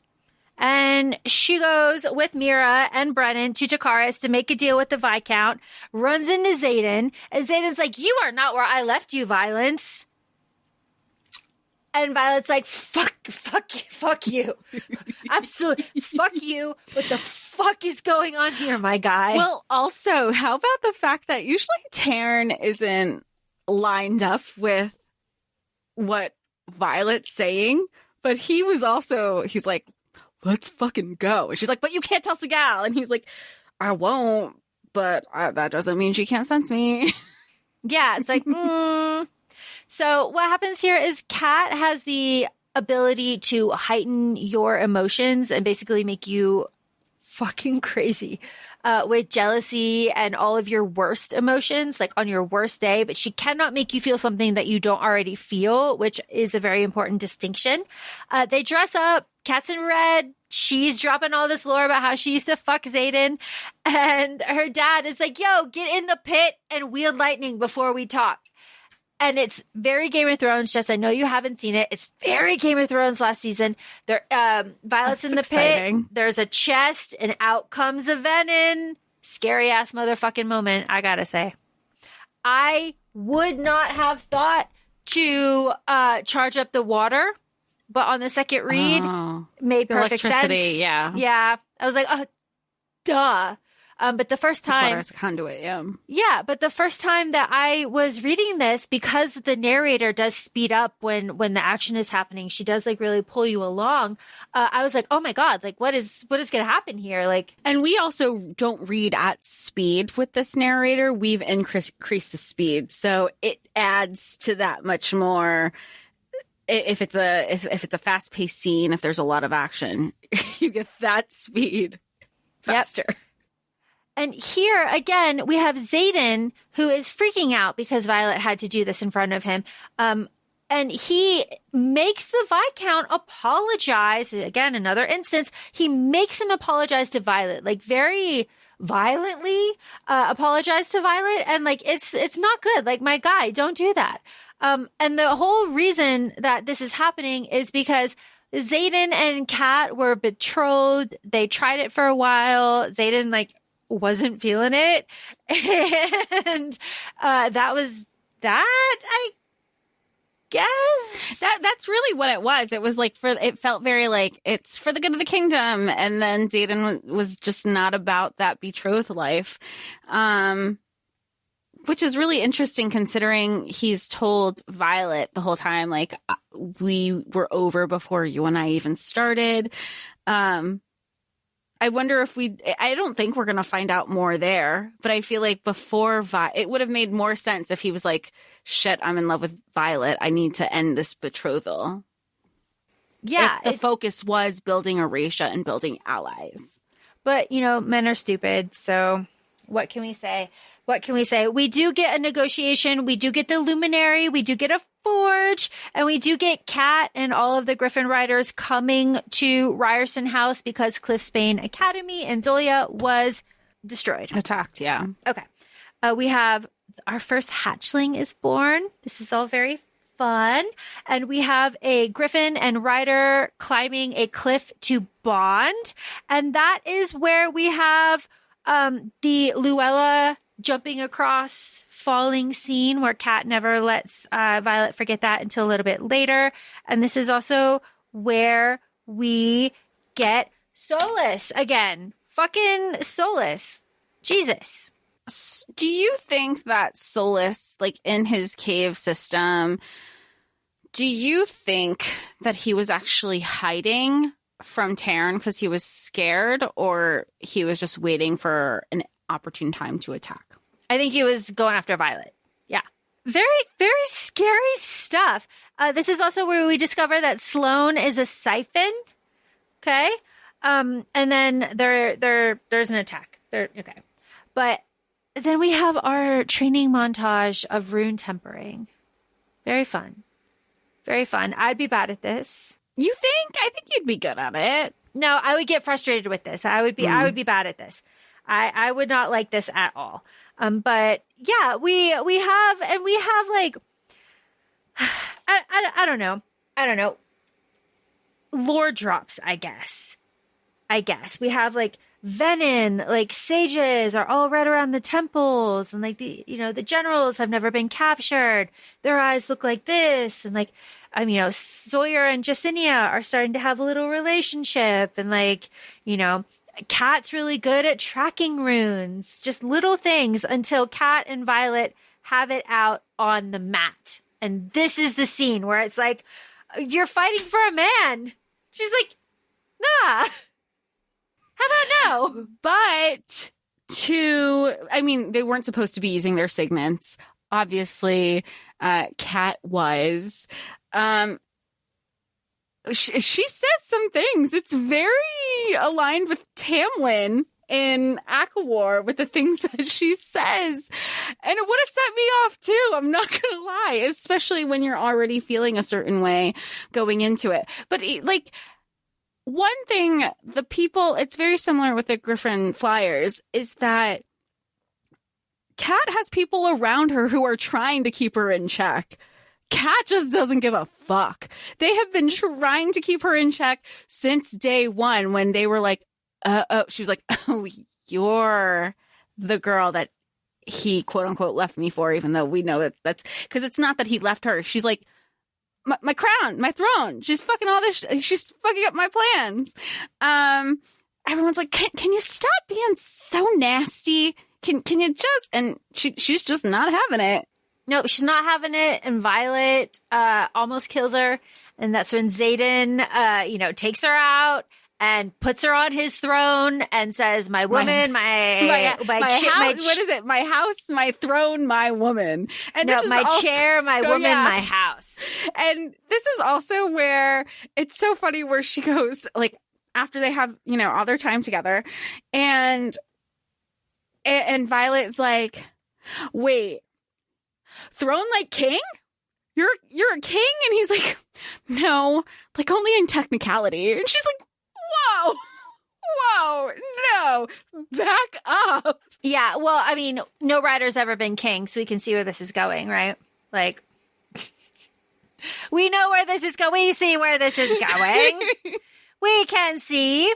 Although the part that I do like in that scene is her being able to see his thoughts during this like intimate moment, because it's always that conversation that people have, again, with the romance of it, but of like, oh, so many of us love men written by women because we're seeing that male POV, and Violet gets to experience that in this moment. So I think that just aligns with that conversation.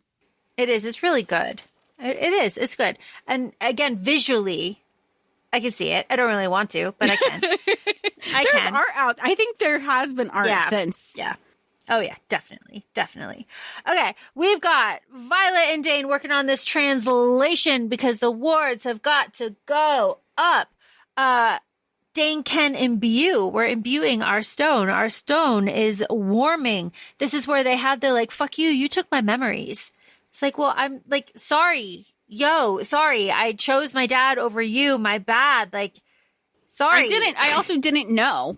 Yeah. Like, I didn't know what was going, like, you didn't tell me. I didn't know what was going on. Like, what was it? Maybe again, it was Hofast, where we were just saying like the main characters, they were like finally realizing it was their parents and that generation who they were like, fuck. Now we got to fix everything. But that's the line that's said in here too. No?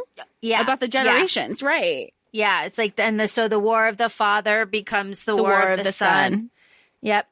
And so we have an attack, right? Again, we have Violet comforting Xaden on the roof with chocolate cake. I want to try this cake. It reminds me of the Matilda chocolate cake. I want it. There's a bakery that has a chocolate cake like that, and they named the cake Bruce. Ooh, I want it. So I'm like, you can only imagine how decadent that is. Ooh, I want it. This is also where Xaden admits that, like, we are outmatched. We are 50 years too late. This battle that I was just in fucking sucked. And Mira, your sister, called me out of it to protect you. And now I finally feel what you feel like. And that sucks. And we need to be treated as equals. So I do like that. That's good. That's good. Wards. We have wards. The breath of life. Violet's like, breath would fit really good here too. I mean, okay. Translating is hard. I only speak English and German very badly. So I get it. It's tough. It's tough. When the wards go up, Violet says that the riders won't be able to wield. Okay, cool. Andarna flying, still weak, still color changing. And our sage is still touching Violet in her dream, just touching, not like weird touching. And he says to her that you will rip the wards down for love. So he says that a few times. And the sage also says some shit to Xaden. So I am very interested to see how that plays out in the rest of the story. And if Violet does end up doing that, because it would just be very satisfying because it circles back to right here. And follows the pattern. There is a wyvern attack coming, and Violet wants to talk about Xaden's second signet. And this is where Xaden drops the line that I really like. He's like, how long do you think it takes someone to fall out of love with somebody? I hurt for him. But she didn't. At the same time, he's like, I see it in your face. He tells her everything. And he's like, less than a minute. Okay, then. But she has the internal thoughts of, I still love this guy. I just feel like we're back at square one. Not that they ever really left, of the hiding of secrets of where we were at the beginning of the book. Yeah. And also he is terrified. Right? Like, he is absolutely terrified. And that's when Violet says, I dropped my shields to see how he was feeling. He was absolutely terrified that I would reject him for this. And it's just you know what? Good. I need a man to be terrified that I would reject him. That's nice. We like that for him. But it is a breach of trust, because Violet's like, oh my God. And she's questioning everything in this moment. She was like, are my feelings ever, was that anything ever manipulated? And he's coming from a place of every single person who isn't an intrinsic. We see it in book 1. We saw it in Fourth Wing, where they were snapped his neck right away. If anything, I think actually, if I recall correctly, Xaden is the one who wraps him up with his shadows and snaps his neck.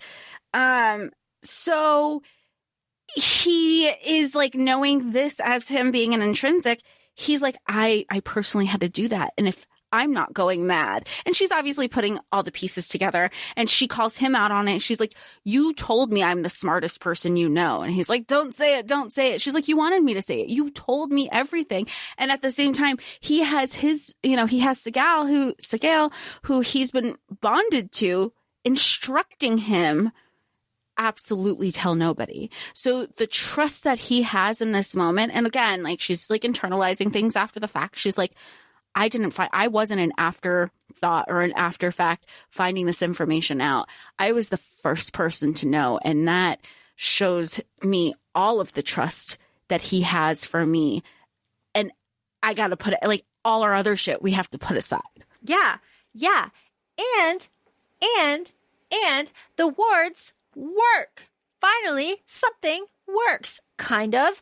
And while they're having this conversation, Xaden and Violet, 17 Wyvern just like, boop, the sage is there, boop, because the wards are up. Awesome.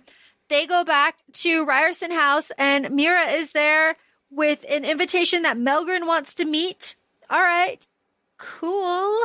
What's one thing that I like about, because it was a reflection that Violet had, because I know the whole time reading, there was a lot of commentary of like, she's so fucking annoying. Like, she was still the first read. But some of the things that were really annoying, some of them, she's like, we're rehashing the same stuff because we never get to finish the conversations. Yeah. There's always something going on. There's always some fucking emergency. We can't just hash this out, which holds true. Yeah. Because off they go to Basgiath, more or less, well, sort of, to talk to, no, they go to Afbeam, right? To talk to Melgren and Mom. Mom is there. Brennan, this is the Brennan reveal. And this is where I feel for her. I feel for the general here. Seeing your dead son, like, shocking. Yeah, I feel she didn't know. Well, you know, in that moment that she didn't know, but I get where the kids are coming from. Like, I get, like, oh, yeah. Brennan was so dramatic, but I think this is where also Violet sees, oh, she didn't know. And she's seen more emotion from her mother in the last 2 weeks than she's seen her entire life, which is also more than her siblings have seen because they've been sent off and stationed in other places. Yep. Melgren says that he's seen in the outcome of the battle at Samara and they lose. So they all need to band together so that they can win the battle because they weren't there. Melgren's signet. Okay. That we all know. Fight for us or we'll lose. And they say, fuck off, which is funny. And also, General Sorengale, like, talks to her daughters and she's like, yo, cut open the wyverns, the stone, look at the stone. There's a whole fucking thing going on. Something is wrong with your wards. Here's Lyra's journal, the journal that Violet got tortured over. You have got to fix this because Justinia, this is like later, but also Justinia thinks that Warwick lied. Lyra lied. There are discrepancies here. Something is wrong. We need to fix it. Okay. So off they go because we're traveling in book 2. Off we go back to Ryerson House. And this is where Violet and Xaden have their big sparring match. It's like, we need full honesty. You need to tell me everything. This is where we have the rules. No fighting in the bedroom. And this is where it's like, I just need to know, Violet, that you will not run from me. I love you. I need you to be there. Right? This is like foundational stuff. And this is where Violet says, like, you are my gravity, the force that we cannot escape. I like this scene. Yeah, I like it. It's good. I feel like we finally got to a place where they were communicating. Yeah. We also get the little tidbit that Xaden's mom left him at 10. Why does he, and Xaden's thought later on, why does he always fail every female in his life? I wonder if this goes back to his mom. Very interesting here. And then again, my second signet is a secret to all. Nobody knows but you, all that, Jess, you already said. And this is where we go back to Basgiath because Violet figures out where the actual attack is going to happen. I like that. Like, she was like, wait. She's using her brain. Yeah, I feel, and which is also, well, and I guess this aligns with what her mom has said. She's like, you have, what does she say? You have the mind of a scribe and the heart of a writer. So there's only, like, there really is only one of her. Because at first I was like, wait, why isn't anybody else thinking about, like, that's a distraction. That's not what the real epicenter is going to be. And she's the only one. She's like, wait, if it were me and I was running a military op, this is kind of where my focus would be. So I guess that does align because she was always set up to be a scribe until last second her mom's like, actually, you're going to be a writer. Bye. Bye to the wards at Basgiath and all of Navarre, because Jack Barlow is there with his fucking opaque dragon eye, orange, whatever, Bane, I think the name is. And he fucking kills his dragon, lifeblood of the dragon onto the wardstone. Wardstone down, Griffin, no, Wyvern, attack. Straight up attack. Jack starts ranting, essentially, like, we are a superior species, like, he's coming, we are all free now, we have been among you. I mean, I get it. They're obviously, like, I understand why they think that they are the superior species, because they have lasted for so long and have conquered so long. But I also think it's funny when you put it in context of the originals. You kill one venom, it automatically kills every single wyvern they've ever sired, essentially. So it's just about killing the venom, and then the wyvern are down. Yep. That's it. Obviously easier said than done. Yeah, easier said than done, because they can only die by the daggers or lightning. So, like, you know, limited on what we can do there. Dane is drained in this scene, and he has like gray handprints on him. That's cool. I want to see that. There's just a huge fucking attack, and this is happening on the solstice, so it's like our darkest hour on the darkest night. Like, that's, so it's good dramatic the longest, shit. Like that's good shit. That's, you know, like, come on. Brennan and all of the other flyers show up because Brennan didn't want to come support his mom, but he's like, I knew it was wrong the second you left, but like, Griffins are just slower. I would have been here faster. Like, I also like that's like a nod to being like, and dragons are still superior. Yeah, I know. Sorry. This is also where Violet is like, yo, Brennan, can you mend a ward stone? You don't know? Go try. Please. Thanks. Go try. General Sorengale is making it rain so that Violet can wield the lightning. And what did she say? She's like, thanks, Mom. She's making it so she can use her favorite weapon. Me. Yep. Me. Brendan ends up healing the stone. He doesn't think it's very helpful at the moment. Violet is fucking just being Thor up there on top of Tarn, and she is just killing Venom. She's killing Griffin. She's doing all the things. Rhiannon is like jumping on dragons. Violet is like doing all these things. She is overheating, all of these things. Sawyer loses his leg. As an adrenaline junkie, again, I don't... Take your knee out of this as an adrenaline. Yeah, I could do this. Yeah, I was going to say, like, you would want to do this. You're like, give me, please. Yeah, please let me do this. Please. I would fucking love to do this. It'd be so much fun. Oh my gosh. All right, we are almost done here. Violet and the Venom, like, woman battle, right? She's like, I can't kill you, but I'll bring you, to the sage, whatever. She was creepy. She was. And Kat was there, like, winding her up, all of this stuff.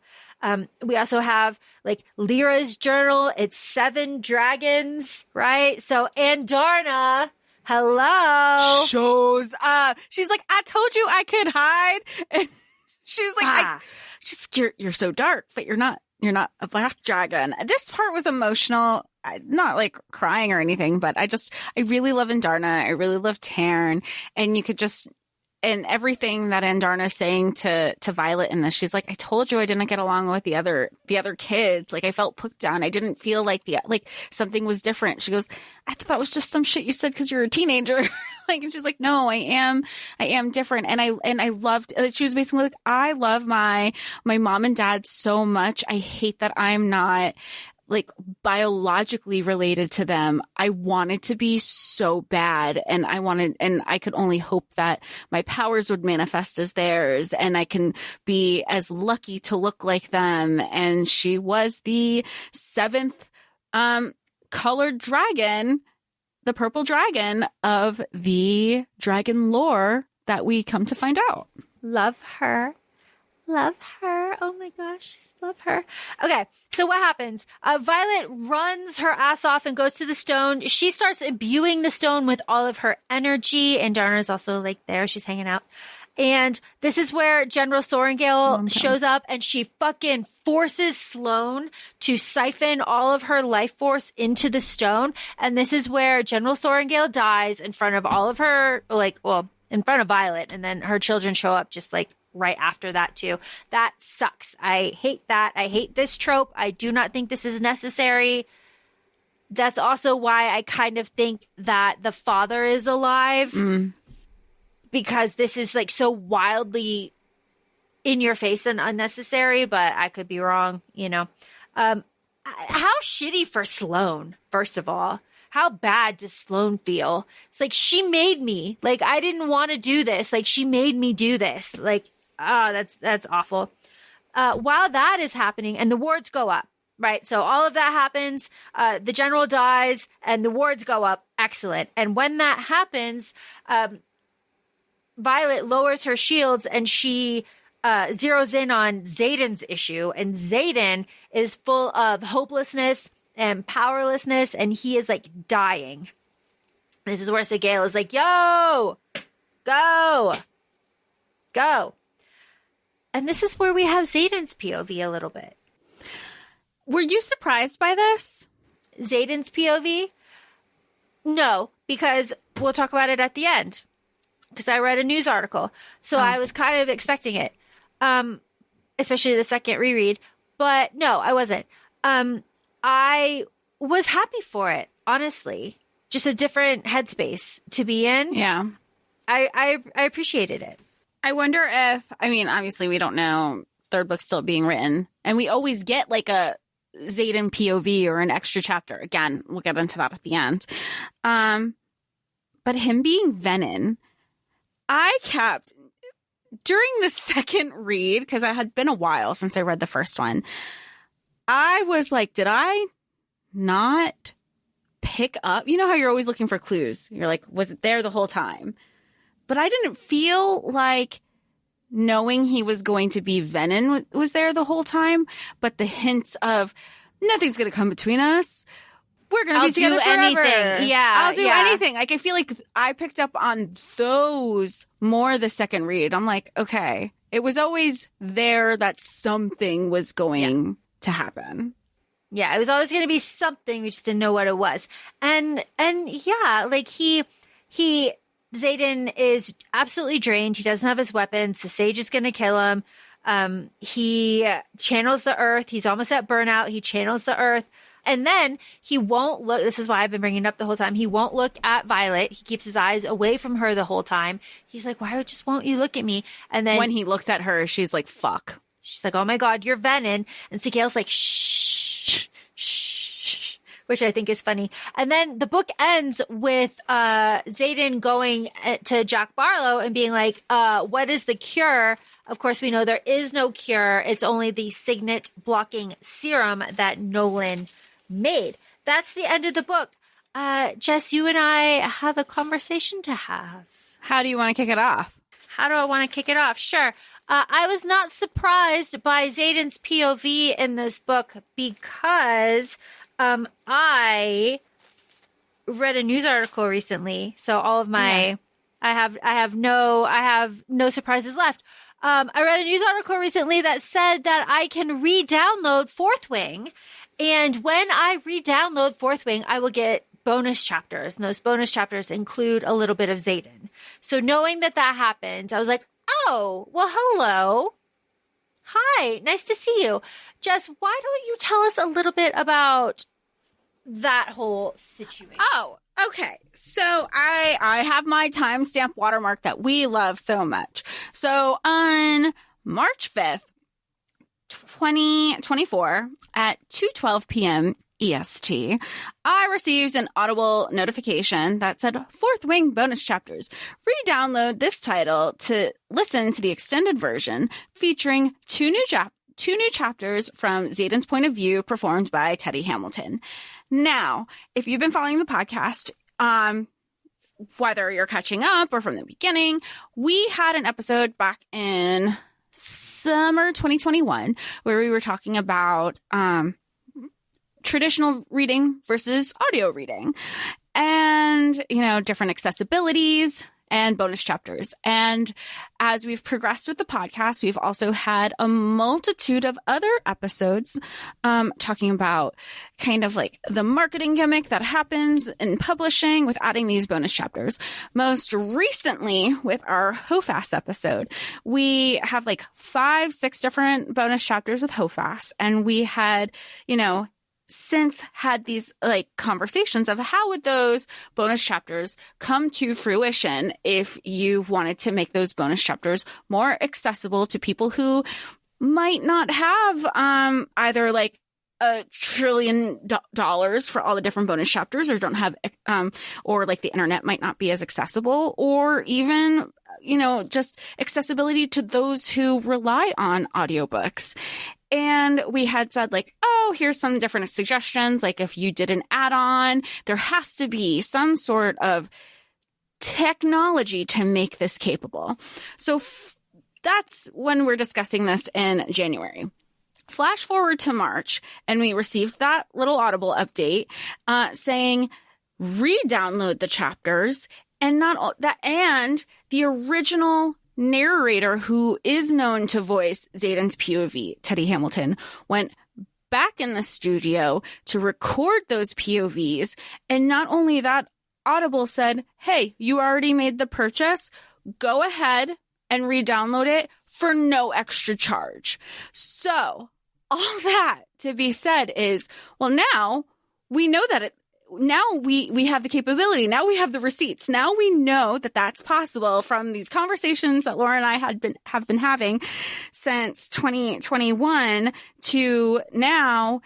We know it's capable. So then the question becomes, why aren't we doing it? Why isn't it happening more? It happened. We're very happy that it happened. Yeah, we're not complaining that it happened at all. It is fantastic. Why now? Why this? Why here? Why? Tell me. And also, it's just, again, there's a market for it. If you're worried about, oh, we can't go, cost this, that, the other thing. I just don't. If you know that they're, especially at the okay. So some insight from publishing, these, like, the chapters are recorded, the books are recorded before release, at least with popular books. Obviously, this audio book was made available at the same time as the release date. So again, and typically bonus chapters are announced. We'll use Sarah J. Maas, for example. We knew about the bonus chapters months in advance. So you knew that those bonus chapters were going to be available at time of release. All that to be said is the audio narrators make themselves available for these titles. Knowing that there's going to be bonus chapters, why isn't that, again, part of the standard? I'm just angry. Like, I'm angry about it. I'm confused. I have questions. I don't understand why in this time of, it's like the death of the like overconsumption, right? It's like nobody really wants that anymore. This is a really excellent way to get your bonus chapters out there, right? To get it out there, to not contribute to like more mass consumer stuff, right? Because it's audio. But then there is the conversation of physical media versus audio. What happens when these licenses go? Do you actually own this stuff? Is it actually going to go away? You can look to the 28 days later Reddit thread about this whole situation. There is no more physical media of that. What do you do? I guess there's arguments either way, but that is what makes this space, I think, interesting, and why having conversations like this will never get old, because everything is evolving, and like the social aspect of it, and then the marketing aspect of it, and then the environment that we find ourselves in. It is very interesting. And of course, we're recording this in 2024 for context, but I would love to see where this goes in the future. Well, and just like setting the new standard, I would say. Like, okay, yes, that was the Fourth Wing bonus chapter that I brought up, and Fourth Wing did not, we're in 2024 and Fourth Wing came out last year. But there's something to be said. Well, and I think, Jess, there's something to be said where the book came out and you're retroactively going back and doing this. So it can be done. Just do it. And set this going forward. So I think, just do it. Because what is that? I did the midnight release for this book and Rebecca showed up and everything. But that was the first midnight release book event in ages, and not in a whole, oh, this is like post-pandemic. No, we've had this discussion also, maybe even in our Twilight episode, was when was the last time there were midnight releases, right? And since then, there was, a Hofast midnight release and a Holly Black midnight release for The Prisoner's Throne. And so again, it is setting the standard. And I just, how is this not being talked about? Unless I just haven't seen it because I've been avoiding Iron Flame content for so long. But Fourth Wing, like, again, this just came out on March 2nd, whatever date I said. And we're recording this on March 12th. And also, though, Jess, you and I have been talking about this for a very long time. Yes. And I guess we're the only ones. So we can just add that to the list of things that we're talking about that nobody else is. But we will continue to keep our eyes on this. And if you are interested in this topic, let us know, because we are audio girlies. And if you also have an idea that you think would be a good way to do this. If you want to release bonus chapters, you want to release extra content, and you don't want to do it just for free, you want to make that money. If you have an idea, let us know. I would love to know. People are so creative. I'm not creative. I'd love to know people's ideas. I think that was the most shocking thing of it all, was that the bonus chapter what came for free, not for an additional cost. And that goes to the accessibility that you shouldn't be paying extra, especially. But that being said, please feel free to follow us on Instagram. We're at ACOFAE Podcast. We're also both on TikTok, ACOFAE Laura and ACOFAE Jessica. We hope to talk to y'all soon. And here's to more of the Empyrean series. Bye, y'all. It's not that bad. Woo!